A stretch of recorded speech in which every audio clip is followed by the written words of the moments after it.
So we're here today at Coconuts with Rodney Slack, who Cambridge United goalkeeper from the 60s. Rodney, if you want to introduce yourself, please.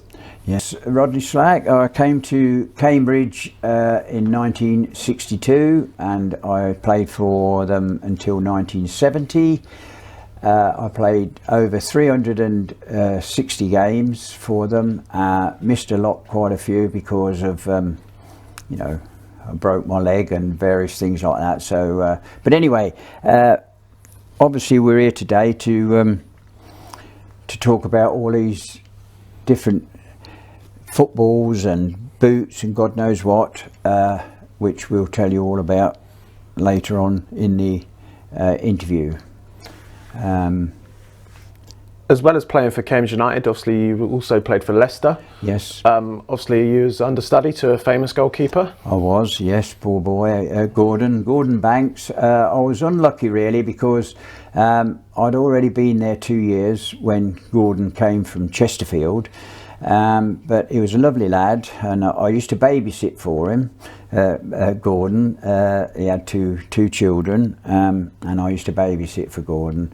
And also, he was one of those boys that, because of his fame, it never went to Gordon's head. He treat everybody the same, and it was lovely to be with him day in and day out. And also, we used to stay behind after everybody had gone home and work our angles out, which we might tell you about a bit later. Also, then I was transferred to Queen's Park Rangers for 2 years, and although another thing that they were going for promotion for the first division, the old first division, and Mr. Stock, the manager, really wanted experienced players. So very rare did I get a first team game, only when Ray Drinkwater, the goalkeeper, was either injured or wasn't playing so well. I did get into the first team. My very first game was against Southend. I let 3 in. I hadn't touched the ball only 3 times to pick it out the net, but we won 5-3, so it was finished up a nice day. And then I was so pleased that when Cambridge came to sign me, because I am a Peterborough boy, and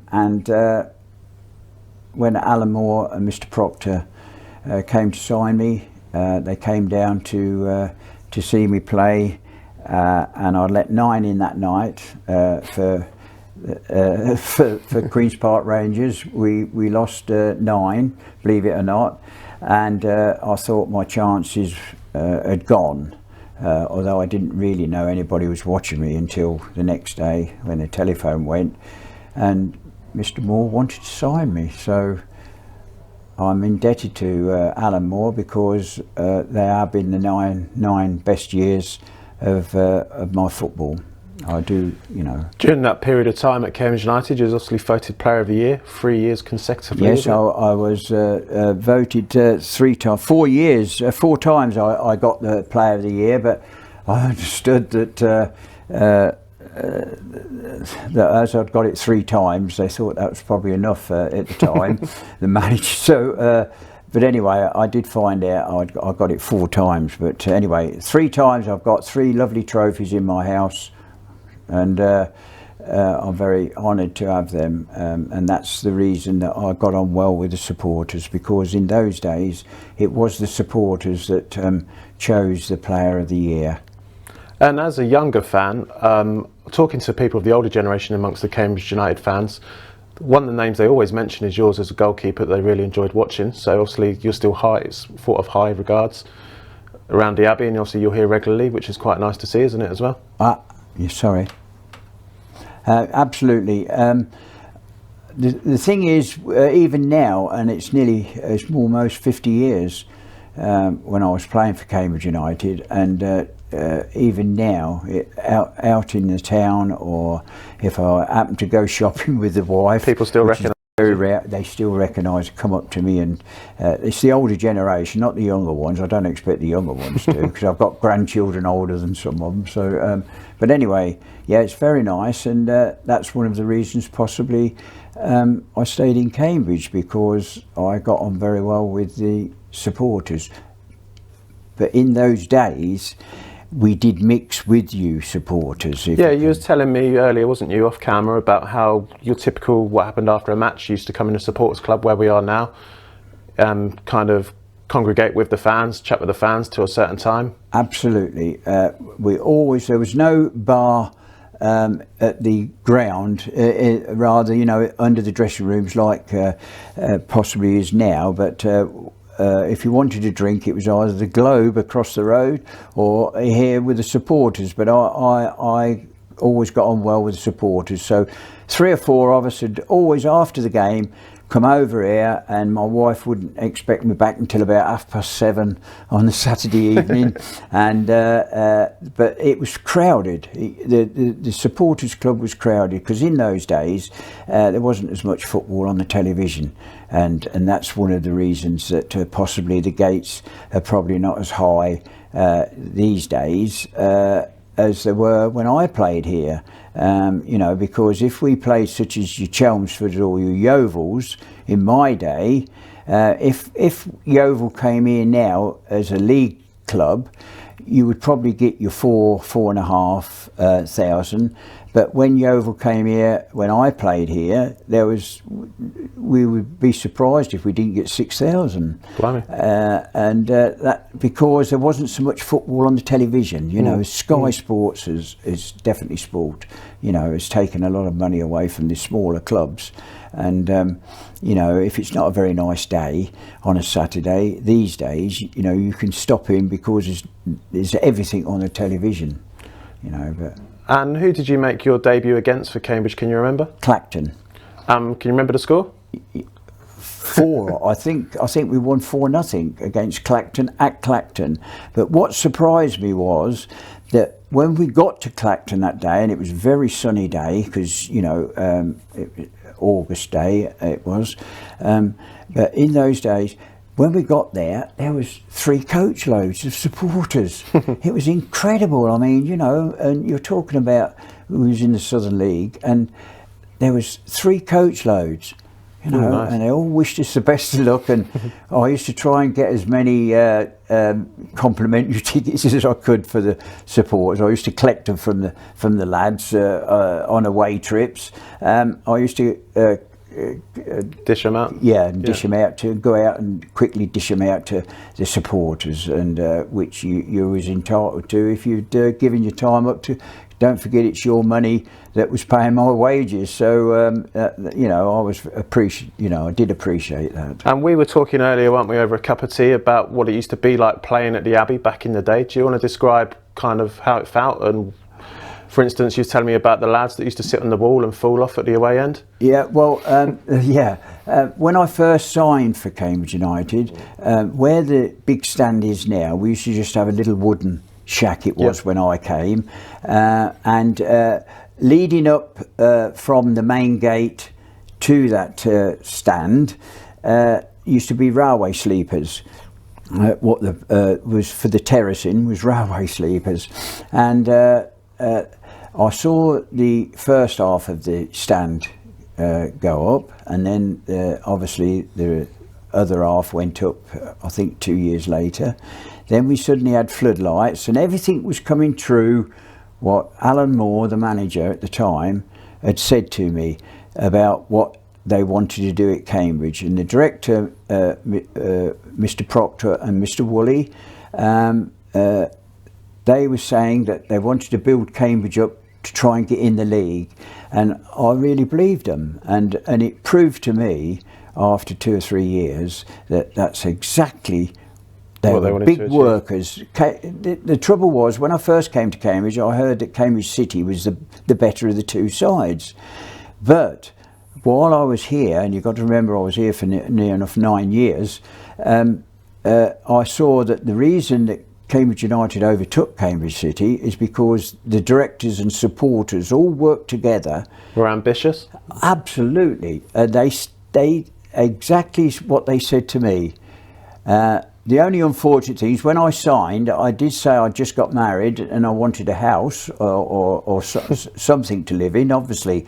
And I did find out the day I came that 5 of the footballers was all promised the same house, so I don't know how 5 families was going to live in one house.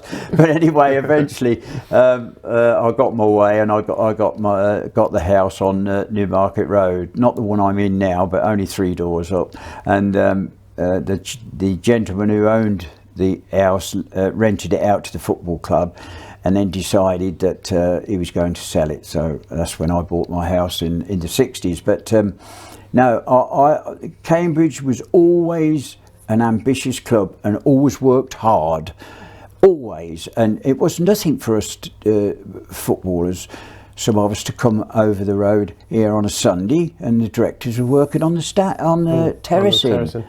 You wouldn't see that these days, would you? No, you would not. And I'm not saying, I mean, you've got one of the directors now agreed, whenever I come over the ground here, he's either sweeping up or painting, but which shows to me that it's still a family club. This is what we want, isn't it? That's what we want at the football club, isn't it? A family club that's at the heart of the community. You need the young ones to come back here quickly, because, you know, you've got to remember, a lot of the younger generations in the 20s now and the 30s are the ones that was little kids when I was a player here, and we used to say, you know, oh, when they get bigger, and they're there bringing their children, so it's lovely. You've got to be a family club.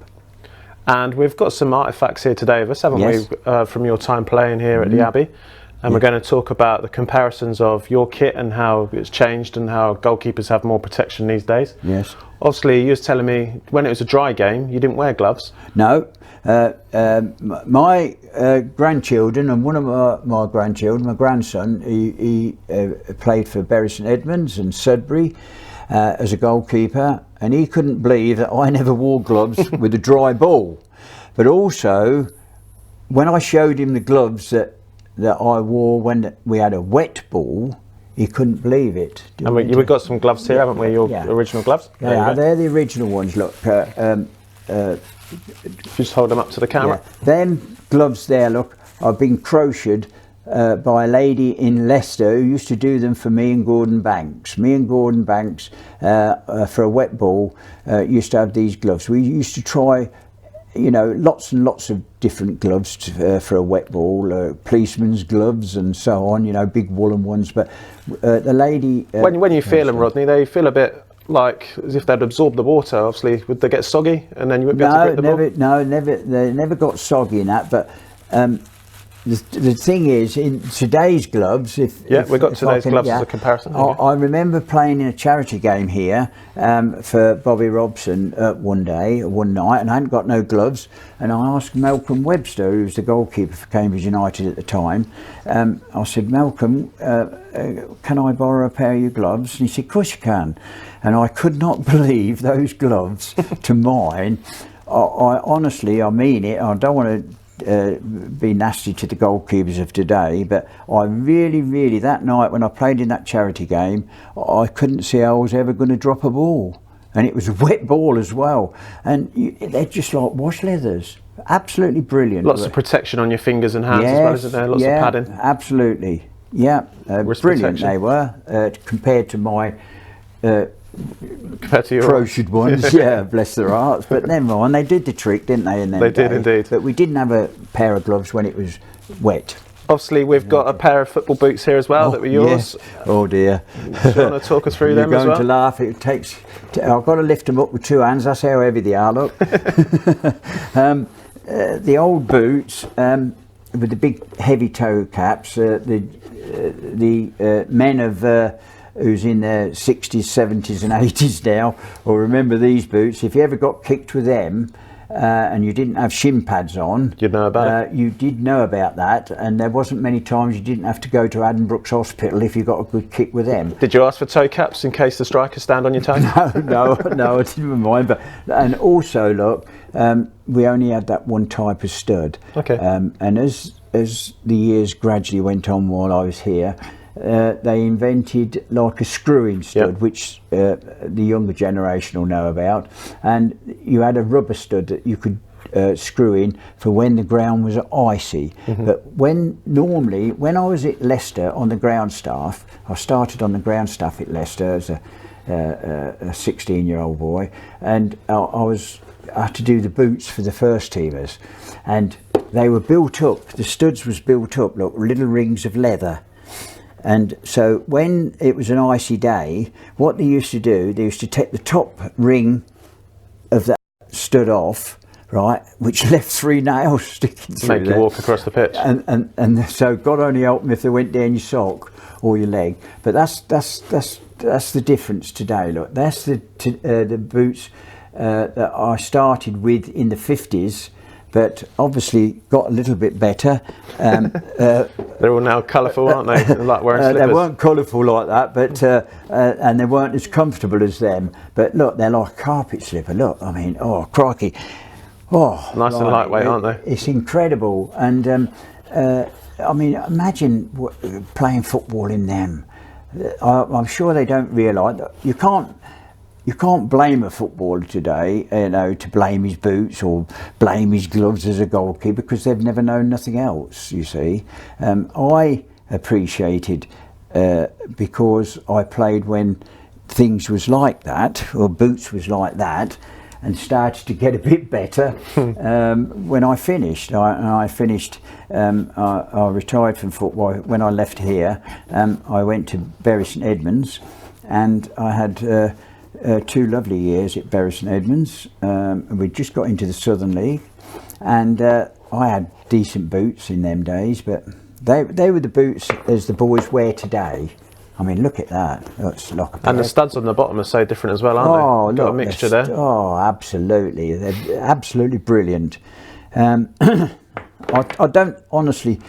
I can make a bit of an excuse for footballers, and I can moan at them when they miss certain things, because they are a lot better to kick a ball with them. Surely everybody must know that it's far better to have a pair of boots on like that and then big heavy ones down there. You wouldn't dig your garden in them big ones down there, would you? Obviously, we've got an old ball as well, yes, Rodney, haven't we? That's another thing.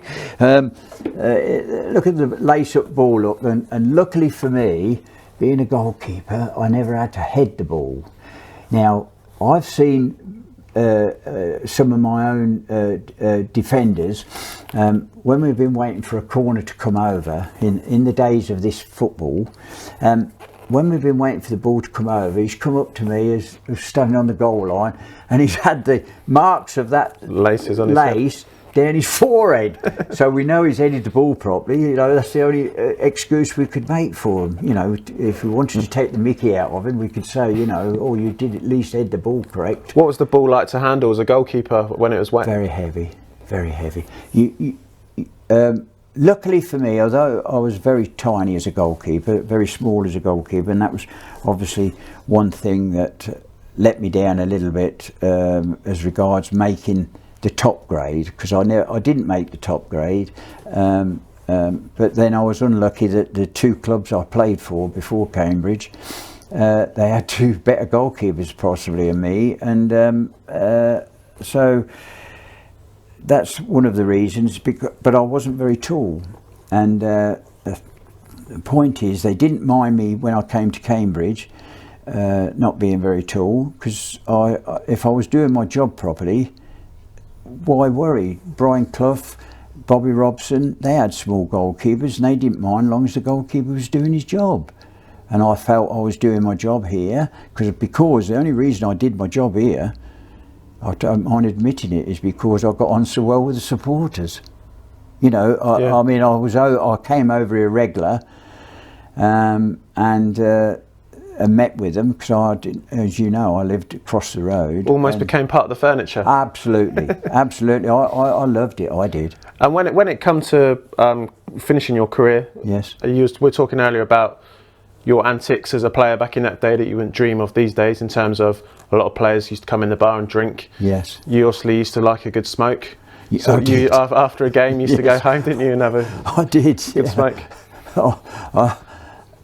As a way of relieving your adrenaline. Yeah, I did smoke, and you could never. The thing was though, with me being a professional footballer from an early age, because you couldn't be a professional until you were 17 anyway. That's when you turned. It's the same thing now. You couldn't turn professional until you were 17. So, but never in those days were you allowed to smoke on the bus. never ever on the players bus. And don't forget, we never had supporters on our players bus. Yeah. Until I went to Bury St Edmunds, and that's why I enjoyed Bury St Edmunds as well as Cambridge United, because they used to pick me up outside on Newmarket Road, family and 2 children, and off we'd go in the coach. It was lovely. Well, the point was, I used to go home because I was a smoker, and if I didn't come in here for some unknown reason, I didn't come in here after the game, which was very rare, because I've just now said how we to come in here after every game, but for some unknown reason, if we didn't come in here and I went home, I'd sit in my armchair and I'd smoke 10 cigarettes one after the other. It's incredible. It's almost a way to kind of get rid of that adrenaline, isn't it? It was. Like some players, obviously, we all pumped up on adrenaline after release it in different ways. Now, you know, I've got a grandson now who's captain of Sawston's cricket club, and they're doing very well at the moment, and he tells me how he gets himself worked up, and I say to him that if you talk to any professional sportsman, if you don't get worked up, then there's a concern. Yes, it is a waste of time, personally. Exactly. So but I got worked up every time. And obviously after your career as a footballer, you went and joined the fire service. Yes. Me and you've discussed before about how you joined the fire service, how they realised you was a goalkeeper, and how that kind of helped you get the job as a fireman. Do you want to explain that one? Well, yes, I don't mind it. I don't mind admitting that that I wasn't a very bright footballer. Like there's not many bright footballers for a start, but no disrespect to the boys today, but I'm talking about in my day. Don't forget. Anyway. When Cambridge United didn't want me anymore, and I was a married man with 2 children, and in those days we only signed even your Jimmy Greaves and all these Bert Troutman, all these big blokes, you could only sign for 1 year. Each contract was for 1 year, and so therefore you knew you was only getting wages for 1 year, and then if you weren't very good, off you go. Well, anyway, when I finished at Cambridge, I thought, oh blimey, and I'd got a mortgage and various things. But anyway, I was lucky that one of the boys I knew worked for the fire service, and also his father was chief superintendent of the ambulances down Ditton Walk. And he said, oh, go in the ambulance service. He said, I'm in the fire service. He said, you go in the ambulance service. So I went for an interview with his dad, and believe it or not, yes, I got into the ambulance service. And then a week later, I found out from Mr. Levers that I was going to be kept on. So I said, well, you told me I was going. So I thought, oh crikey. So I felt embarrassed, but I had to go and tell Mr. Hurrell that the football club's keeping me, and I can't come into the ambulance service. So he said, that's all right. So anyway, 2 weeks later, I found out I was going. Yep. So, you know, it was messing me around a little bit, because don't forget I was a married man and got a mortgage over the road and so on. So it was a bit worrying, really. So this same boy who worked in the fire service, he said, why don't you try for the fire service? Well, I've got to be honest and say that that was one of the best things that ever happened to me, because not only did I follow on going into the fire service from 9 years at Cambridge United, where I'd thoroughly enjoyed, I went down for an interview to the fire service, and luckily for me, the fire chief of the day was a football fan, wasn't he? And he happened to say to me over the desk, you know, would you like to play for England Fire Services? So I thought, he said, we never had a goalkeeper as well. He said, play for England Fire Services. Well, I couldn't get yes out quick enough, but I made out to stutter a little bit, you know, and said, oh, well, as if I was making up my mind, but I wanted to say yes straight away. Anyway, I said, yes, I don't mind doing that.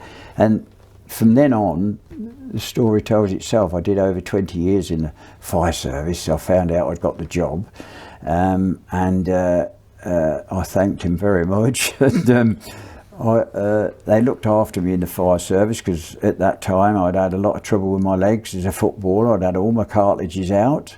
I'd broken my leg, and so on. So, but I got looked after in the fire service, and best thing I ever did, because I wanted to give back to the people in Cambridge what they'd given to me when I first came to Cambridge. Nice, yeah. Yes, definitely. And I think I did that on the things. Yeah, I definitely think you have with the service you've done for the fire service. I wanted to do that anyway. Obviously, when you was in the fire service, you still had the Cambridge United and the Abbey at heart. I know for a fact Ian's told me stories about you telling the lads to come and do drills on the back of the common. Yes. And putting water on the pitch for Ian. That's right. Well, I came over one day when I wasn't in the fire, at the fire service rather, and I came over for a cup of coffee, which I did quite regular with the groundsman at the time, who was Ian, and Ian said, "Oh, I'm worried that and that was before irrigation was on at the Cambridge United's ground."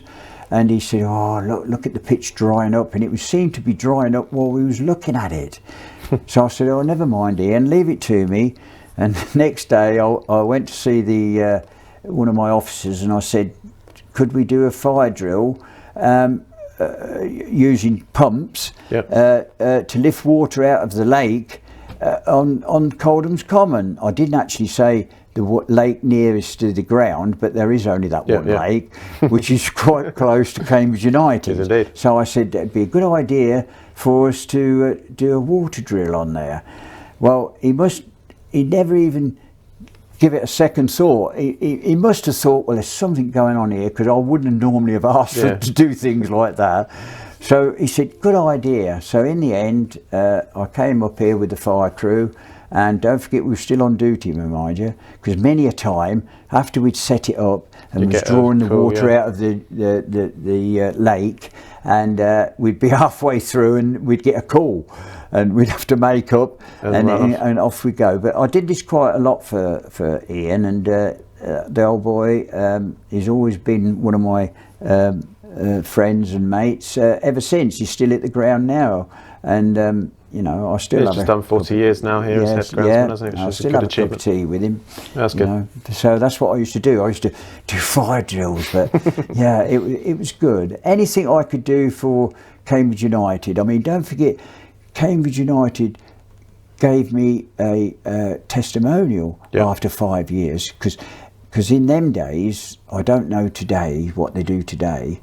They just give you the money. You just have one game. Yeah, one game after 10 years. Yeah, well, in my day, in the 50s and 60s and so on, if you had 5 years at a club, you was granted a testimonial, and then after 10 years, you was granted another testimonial. Can you remember the team you played? Yes, I played a team that was on the television at the time. It was called United. Okay. And it was made up of certain players that was actually playing on the day for Aston Villa. Mm-hmm. And this team used to play once a week on the television. I suppose that's for your Coronation Streets and all them came out. I said, but they was called United, and I wrote off and asked them if they'd come, and they said certainly. And we played on here one Sunday, but that never got on until about 2 months beforehand, because I had the Lord's observant people round telling me that they would stop the game because you shouldn't do things like that on a Sunday. But I think mine was the first game ever to be played on Cambridge United's ground on a Sunday. Oh wow. Eventually I did get my testimonial, and I had to have extra police, and there was 6,500. That's impressive, isn't it? Absolutely. For a testimonial on a Sunday as well. That's how the club thought of me, you see, and they'd granted me a dance in town. I had a dance in town, and a big draw. So I've always been looked after by Cambridge United. Brilliant. And we're finished with, we've got some more artefacts here. So we've got your cap, if you want to talk about that. Well, whatever would the goalie today say to that look? Oh dear, oh dear. I remember wearing one of these when we played Millwall, when I was at QPR. Yep. When we played Millwall, and I probably had this hat on. And I had this hat on, and there was given a penalty. Millwall was given a penalty, and they said something to me, and I was always told never ever reply back. No, never. So anyway, I heard what one of them said, and I said, I turned round at Millwall, of all people, or all grounds, in that day, it had a bad name.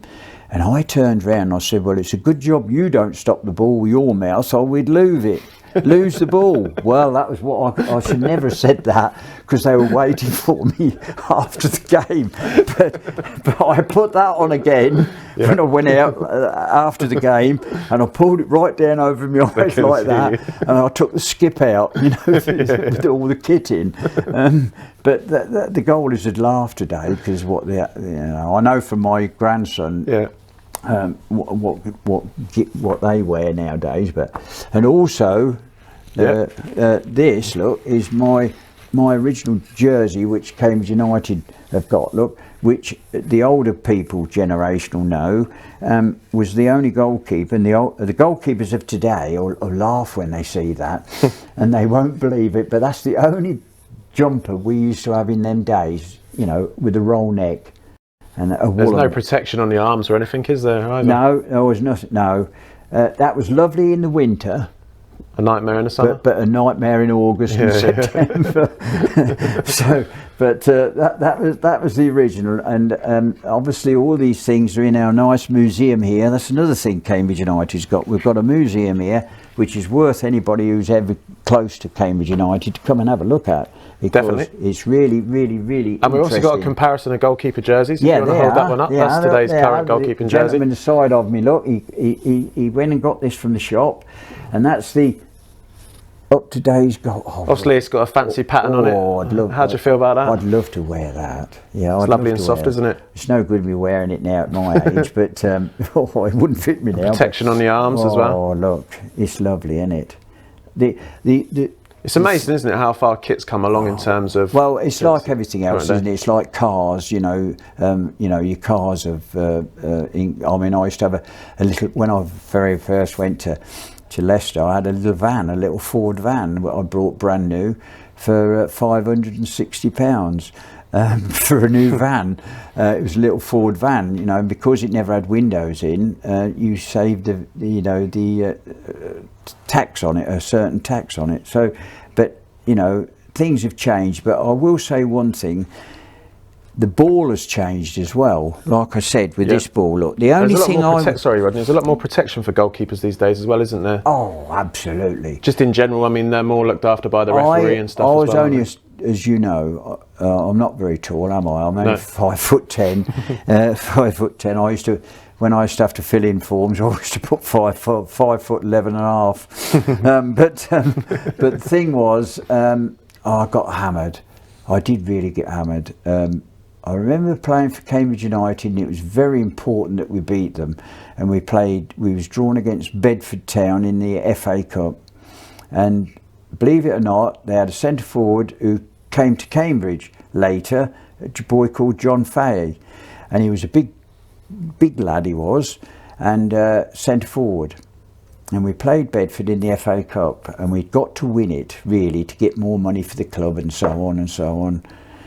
And it was about 10 minutes to go from full time, and I caught the ball, and I always knew that when I was only a yard from a goal, I'd push it back over the crossbar because I knew I was going to get hit. Yeah. There was this certain day I went and caught it, and this John hit me, and I finished up sailing through the air into the back of the net, got tangled in the net with the ball still in my hands like this. That was the second goal for Bedford. We lost 2-1. He gave a goal. Oh, blimey. Now today he would have got sent off. Would have got sent off, yeah. That's crazy, isn't it? But but I didn't know nothing else, did I? No. You know what I meant, because how I started as a goalkeeper, I started as a footballer, as an inside forward, and I only went in goal one match for this youth club when someone got injured. He got injured. Yeah.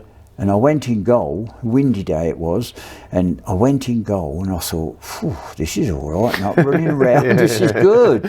So, believe it or not, I stayed in goal, and then I couldn't stop diving around for the ball. No, I couldn't stop.